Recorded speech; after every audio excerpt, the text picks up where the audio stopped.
ఈ ఈ ఎలక్షన్లు అవినీతి పరులకు అభివృద్ధికి జరుగుతున్న ఎలక్షన్లు.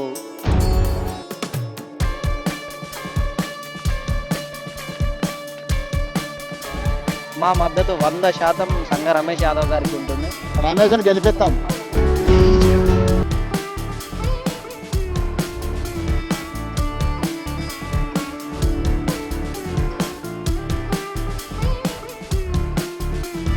జగిత్యాల జిల్లాలో మూడో విడత ఎన్నికల ప్రచారం ముమ్మరంగా కొనసాగుతున్నాయి. అభ్యర్థులకు గుర్తులు కేటాయించడంతో అభ్యర్థులు ఓటర్లను ప్రసన్నం చేసుకునేందుకు ఇంటింటా తిరుగుతూ ప్రచారాలను ఓర్తిస్తున్నారు. ప్రస్తుతం మనం జగిత్యాల జిల్లా ఎండపల్లి మండలం రాజరంపల్లిలో ఉన్నాం.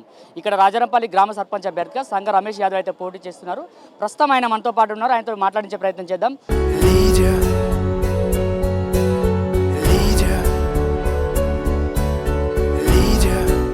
అన్న నమస్తే, చెప్పండి ప్రచారం ఏ విధంగా కొనసాగుతుంది? ప్రజల నుంచి ఎలాంటి స్పందన ఉంది మీకు? బ్రహ్మాండంగా సంబంధం ఉందండి. ప్రజలు అడుగడుగున ఆదరిస్తున్నారు. కొత్త వ్యక్తికి అవకాశం ఇవ్వాలి, గతంలో ఉన్న లీడర్లు ఏం చేయలేదు, అభివృద్ధి చేయాలని నీతో అయిద్దని చెప్పేసి నాకు అవకాశాలు ఇవ్వాలని నా ఎంటే ఉంటున్నారు. ప్రజల ఆదరణ చాలా ఉంది. అంటే ప్రధానంగా చెప్పండి, రాజరంపల్లి అనేది ఒక మేజర్ గ్రామ పంచాయతీగా ఎదగబోతుంది. ఎలాంటి అభివృద్ధి చేయబోతున్నారు మిమ్మల్ని గెలిపిస్తే? మేము రాజరంపల్లిలో ముఖ్యంగా ఉన్నాయి ఏంటంటే చాలా చోట్ల రోడ్లు కానీ, డ్రైనేజ్ వ్యవస్థ కానీ, వాటర్ వ్యవస్థ కానీ చాలా ప్రాబ్లమ్స్ ఉన్నాయి. అవన్నీ సాల్వ్ చేద్దాం అనుకున్నాయి. ఇది ఎందుకంటే సెంటర్ పాయింట్ మెయిన్ రోడ్ మీదకి వచ్చేసరికి చాలా ఈ బిజినెస్ పరంగా చాలా సక్సెస్ఫుల్గా ఉన్న గ్రామం. దీంట్లో కొన్ని టాయిలెట్స్ కానీ అటువంటివి ఏం లేవు. చాలా చుట్టుపక్కల ఉన్న విలేజ్ వాళ్ళు కూడా చాలా ఇబ్బంది పడుతున్నారు. డ్రైనేజ్ వ్యవస్థ, టాయిలెట్ వ్యవస్థ ఇదంతా సెట్ చేయాలి మరి అని చెప్పి ఇంకా కొన్ని పనులు, చాలా పెద్ద పెద్ద పనులు ఉన్నాయి. ప్రతి సంఘాలకు సంఘ భవనాలు లేవు. సంఘ భవనాలు చేసుకొని అన్ని సంఘాలను కలుపుకోలుగా ముందుకు నడిపించాలన్న ఉద్దేశంతో నేను వచ్చిన. ప్రధానంగా చెప్పండి, అంటే ఈ ఎన్నికలు అనేవి చాలా రోజుల తర్వాత జరుగుతున్నాయి. గతంలో కూడా ఎలాంటి అభివృద్ధి జరగలేదని తెలిసింది. ఇక్కడ కూడా ఎలాంటి అభివృద్ధి చేయబోతున్నారు మీరు? ముఖ్యంగా నేను మంత్రి గారు సపోర్ట్ తీసుకొని మా గ్రామంలో ఉన్న పెద్దలు, కులాస్తులు అందరి సహాయ సహకారాలతోటి నేను కొన్ని పనులు, పెద్ద పనులు చేద్దామని చెప్పి ముందుకు వచ్చిన. మేనిఫెస్టో పెట్టుకున్నాండి. నేను గ్రామంలో ఉన్న ప్రజలకు నేను ఆల్రెడీ ఈ పనులు చేస్తా అని చెప్పి ఆ మేనిఫెస్టోను విడుదల చేసిన తర్వాతనే నేను గ్రామ ప్రజల దగ్గరికి పోయి ఓట్లు అడుగుతున్నాను. ముఖ్యంగా దాంట్లో ఏంటంటే చెరువు లేదు మా గ్రామానికి, ఎలాంటిది లేదు కాబట్టి చెరువు చేద్దామన్న ఉద్దేశంతో ఒక పెద్ద చెక్ డ్యామ్ కట్టుకొని వాటర్ స్టోరేజ్ చేసుకుందామని అనుకుంటున్నాము. ఇంకా రోడ్ చాలా కొన్ని చోట్లలో చాలా చిన్నగా ఉన్నది, ఆ రోడ్ను పెద్దగా చేసుకుందాం. మరియు లైటింగ్ వ్యవస్థ ప్లస్ టాయిలెట్స్ ఇవన్నీ చాలా ఇబ్బందులు ఉన్నాయి. వీటినన్నిటి చేద్దాం అనుకుంటున్నాం. ముఖ్యంగా మా గ్రామంలో ఉన్న ప్రతి కులాస్తులకు సంఘ భవనాలు కట్టిద్దామని, సంఘాలన్నింటినీ ఏకదాటి తీసుకొద్దామన్న ఉద్దేశంతో నేను ఈ నిర్ణయాలు తీసుకున్నా. ఇంకా చాలా వర్క్స్ ఉన్నాయి. ఎందుకంటే ప్రజల దగ్గరకు పోతే నేను గ్రామ వాడవాడలలో తిరుగుతూ ఉంటే తెలుస్తున్నది. నేను అభివృద్ధి చేయడానికి ముందుకు వచ్చిన.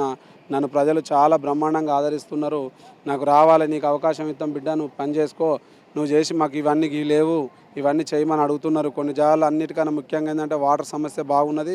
నేను వాటర్ సమస్య కూడా చెప్పిన. నాకు ఒక 3 నెలలు 4 నెలలు టైం ఇవ్వండి, గెలిచినాక తప్పకుండా ప్రతిరోజు గంట వాటర్ ఇస్తా అని చెప్పి నేను ప్రజలను మాట ఇచ్చిన. ఈ మాట ప్రకారం నేను ఇవన్నీ పనులు చేస్తా అని చెప్పి తెలియజేస్తున్నాను. ఇది కానీ శ్మశాన వాటికి కానీ ఇవన్నీ కొన్ని సమస్యలు ఉన్నాయి. అవన్నీ నా దృష్టికి వచ్చినాయి.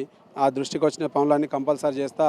ఈ గ్రామంలో దాదాపు 25 సంవత్సరాలు ఇక్కడే ఉండి నేను ప్రతి వాడకు ప్రతి పొలంకు తిరిగి వచ్చినోని, నేను తిరిగినోని కాబట్టి ఇక్కడ ఉన్న సమస్యలు ఆ గతంలో ఉన్న లీడర్ల కన్నా నాకే ఎక్కువ తెలుసు. నేను ఇప్పుడు వచ్చి తిరిగి చూస్తే ఏం లేవు. కొద్ది రోజులు నేను 10-15 సంవత్సరాలు వ్యాపారం రీత్యా బయటకెళ్ళి కొద్దిగా సెటిల్ అయిన తర్వాత నా గ్రామానికి ఏదైనా వర్క్ చేద్దామని చెప్పేసి, నా గ్రామంలో ఏదైనా పని చేసుకుందాం, సేవ చేద్దామనే ఉద్దేశంలో నేను తిరిగి వచ్చి ఇక్కడే వండుకుంటూ నా ప్రజల వెంటే ఉండి నేను సేవ చేద్దామని చెప్పేసి నేను గ్రామానికి వచ్చిన. మా ప్రజలందరి కోరిక మేరకు నువ్వు సర్పంచ్గా ఉండు, నువ్వు ఇటువంటి సేవ చేయాలంటే ఊరికే ఉంటే నేను ఎవరు సేవ చేయనియరు అని చెప్పిన వాళ్ళే సర్పంచ్ అభ్యర్థిగా నిలవడం జరిగింది. నేను సేవ చేద్దామని ఉద్దేశంతో ఉన్నా. ఈ పనులన్నీ చేసి గతంలో ఉన్న లీడర్ సర్పంచ్లు అంటే గిట్లా చేయాలని చెప్పి నిరూపించుదామని అనుకుంటున్నా. ముఖ్యంగా ఏంటంటే వాటర్ సమస్య బాగుంది. వాటర్ సమస్య ముందు అయితే వాటర్ సమస్య క్లియర్ చేస్తా. ఇటువంటి సమస్య చాలా మా దృష్టికి వచ్చినాయి. అన్ని సమస్యలు చేసి మా ప్రజలకు కావాల్సింది చేద్దామన్న ఆలోచనతో ఉన్నాము. ఎలాంటి స్వార్థం లేకుండా నేను ప్రతి వాడను, ప్రతి గల్లీని అభివృద్ధి చేసుకుందామని చెప్పేసి నేను రావడం జరిగింది. ఆ ఆలోచనలు ఉన్నాయి. ప్రతి ఒక్కళ్ళ సపోర్ట్ ఉంది. నాకు గ్రామంలో యువత కానీ పెద్దలు కానీ మహిళలు కానీ పెద్ద ఎత్తున ఆదరిస్తున్నారు. ఇదే ఆదరణ ఇట్లనే కంటిన్యూ చేసి 17 తారీఖు నాడు విజయం సాధించి నేను చెప్పిన గ్రామంలో ఉన్న ఏమేం పనులు చేస్తా అని చెప్పిన ఆ పనులను చేస్తా అని చెప్పి నేను మా గ్రామ ప్రజలను వేడుకుంటున్నాను. అంటే ప్రధానంగా చెప్పండి, రాజరాంపల్లి గ్రామాలకు చివరగా మీరు ఏం చెప్పాలనుకుంటున్నారు? ఒక్కో మాటలో చెప్పాలంటే ఏం చెప్తారు వాళ్ళు?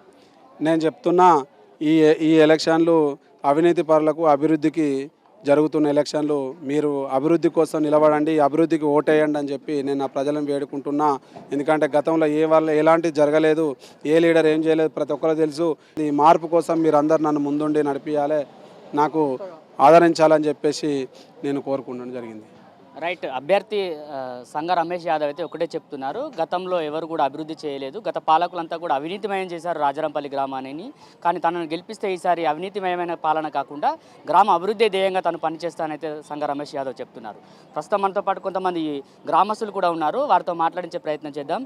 అన్న చెప్పండి, మీరు ప్రధానంగా చెప్పండి, సంగ రమేష్ యాదవ్ను మీరు ఎందుకు మద్దతు తెలుపబోతున్నారు? మేమందరం కలిసి ఉన్న యువత అందరం కలిసి రమేష్ అయిన కరెక్ట్ వ్యక్తి అని మేము రమేష్ను ఈరోజు ముందుకు తీసుకోవడం జరిగింది. ఖచ్చితంగా బాజీ మేడతో మా తమ్ముడు గెలుస్తున్నాడు, వాళ్లకు సరైన సమాధానం చెప్పడానికి మేము ముందు ఉన్నాం. రమేష్ అన్నకు మీరు ఏమైనా చెప్పాలనుకుంటే ఒక్క మాటలో చెప్పాలంటే ఏం చెప్తారు? ఇప్పుడు వాళ్ళు ఇంతకుముందు వాళ్ళు ఏం చేయలేదు కాబట్టి ఖచ్చితంగా ఊరికి అభివృద్ధి చేసి మంచి గొప్ప పేరు సంపాదించుకోవడం చెప్తాను. ఆ నమ్మకం మాకుంది. రైట్. ఇక ఇదే రాజరాంపల్లి గ్రామంలో ప్రస్తుతం మనం ఉన్నాము. ఇక్కడ మనకు కొంతమంది యువకులు కూడా ఉన్నారు, వారిని మాట్లాడించే ప్రయత్నం చేస్తాను. అంటే మీ గ్రామంలో గ్రామ పంచాయతీ ఎలక్షన్ జరుగుతున్నాయి కదా, ఈసారి మీ మద్దతు ఎవరికి ఇవ్వబోతున్నారు? మా మద్దతు 100% సంగ రమేష్ యాదవ్ గారికి ఉంటుంది. ఎందుకంటే తను కూడా ఒక యువకుడిగా, ఒక నూతన వ్యక్తిగా గ్రామానికి వచ్చి అభివృద్ధి చేయాలనుకుంటున్నాడు. గతంలో చేసిన నాయకులు 20 నుంచి 30 సంవత్సరాల నుంచి అధికారం కోసం ఎదురు చూస్తూ వారే ఉండాలి, అయితే నువ్వు లేకపోతే నేను ఉండాలని వాళ్ళు అనుకుంటున్నారు. కాబట్టి ఈసారి గ్రామ ప్రజలందరూ కూడా నూతన వ్యక్తికి అవకాశం ఇచ్చి మార్పు కోరాలని కోరుకుంటున్నాను. మా మద్దతు సంగ రమేష్ మామ గారికి ఇవ్వబోతున్నాం. ఎందుకంటే ఒక యువకుడు, ఉత్సాహవంతుడు, అందరినీ యూత్ ఆదర్శంగా ఉంటాడు, ఎప్పుడు గ్రామంలో ఉంటాడు, యువతకు అన్ని మంచి చెడులు చెప్పి అన్ని చేదోడు వాదోడుగా ఉంటాడు. సంగ రమేష్ మామకు ప్రతి ఒక్కరు అండుదండగా ఉన్నారు, అందరు సపోర్ట్ చేస్తున్నారు, యువత కూడా. ఆయన కష్టం విలువ తెలిసిన వ్యక్తి. మా ముందు వ్యవసాయంగా ఎన్నోసార్లు మా కళ్ళ ముంగట చిన్నతనం నుంచి ఎంతో హార్డ్ వర్క్ చేసి ఈరోజు ఒక ఉన్నత స్థానంలో తన స్వయం కష్టంతోనే ఎదిగిన వ్యక్తి. ఆయనను మేము చాలా ఇన్స్పిరేషన్ తీసుకున్నాం. ఏ రోజు కూడా మద్యానికి కానీ, ఎంజాయ్ కానీ, జల్సలకు కానీ ఆయన అవకాశం ఇవ్వలేదు, మాకు చెప్పలేదు. ఆయన కష్టం చూసి ఈరోజు మేము కూడా ఇలాంటి న్యాయమైన వ్యక్తిని నిలబెట్టుకోవాలి, ఎందుకంటే ఫ్యూచర్లో చాలామందికి ఆదర్శకరంగా ఉంటాడు. రమేష్ను గెలిపిస్తాం. మాకు ప్రతి పని రమేష్ చేస్తానని ఒప్పుకున్నాడు, మాట ఇచ్చిండు. ఆ మాట ఇచ్చిండు కాబట్టి మా ప్రజలంతా గెలిపిస్తామంటారు. మా ఊరు ప్రజలంతా మేము సర్పంచ్గా సంగ రమేష్ అన్నను భారీ మెజారిటీతో గెలిపించుకుంటామని అనుకుంటున్నాం. మాకు రమేష్ అన్న అన్ని సేవలు, అన్ని పనులు మంచిగా చేపించి రోడ్డు నియమాలు, గటేర్లు, మహిళా సంఘ బిల్డింగు అన్ని పనులు చేస్తానని అన్న మాకు సేవ చేస్తానని ముందుకు వచ్చిండు. మాకు ఆయన మీద నమ్మకం ఉంది, ఆయన మాకు అన్ని పనులు చేసి పెడతారని గ్యారంటీగా ఉంది. రైట్. గ్రామస్తులు అయితే ముక్త కంఠంతో చెప్తున్నారు, ఈసారి ఖచ్చితంగా మా మద్దతు సంగ రమేష్కే ఇస్తాము. ఎందుకంటే గతంలో చేసిన పాలకులు ఎవరు కూడా అసలు అభివృద్ధి చేయలేదు. ఈసారి సంగ రమేష్ని గెలిపిస్తే ఖచ్చితంగా మా అభివృద్ధి అనేది జరుగుతుంది. రాజరాంపల్లి గ్రామం ముఖచిత్రమే మారుతుందని గ్రామస్తులు చెప్తున్నారు. ఇక సంగ రమేష్ కూడా ఒకటే చెప్తున్నారు, ఖచ్చితంగా ఇచ్చిన మాటపై నిలబడుతూ ఖచ్చితంగా ప్రజలకు సేవ చేస్తా అంటూ ఒకటైతే చెప్తున్న పరిస్థితి. ఇది ఇక్కడ రాజరాంపల్లి గ్రామస్తులు చెప్తున్న పరిస్థితి. వీడియో జర్నలిస్ట్ శ్రావంతో అంజీ మైత్రి ఛానల్ రాజరాంపల్లి గ్రామం నుండి.